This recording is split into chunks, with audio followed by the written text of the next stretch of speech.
دەستگای ستاندار بە هاوبەشی لەگەڵ دەستگای میدیای شارەزور نیوز لایەنەکانی ئۆپۆزیسیۆنی کوردستان کۆ دەکاتەوە.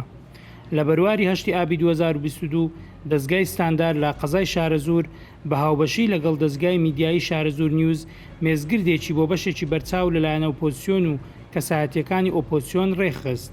لە دیدارەکە گفتوگۆ لەبارەی بارودۆخی ئۆپۆزیسیۆن لە هەرێمی کوردستان و دروستکردنی پرۆژەی هاوبەشی لایەنە ئۆپۆزیسیۆنەکان کرا.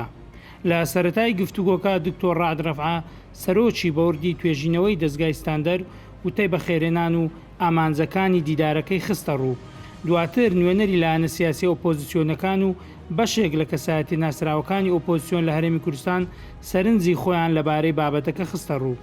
جێباسە ئامانجی ئەم مێزگردە دواتر لە چوارچەوەی پەیپەرێک ئاراستەی لایەنە ئۆپۆزیسیۆنەکان دەکرێت بۆ ڕێخستنی چوارچەوەی کاری ئۆپۆزیسیۆن لە هەرێمی کوردستان.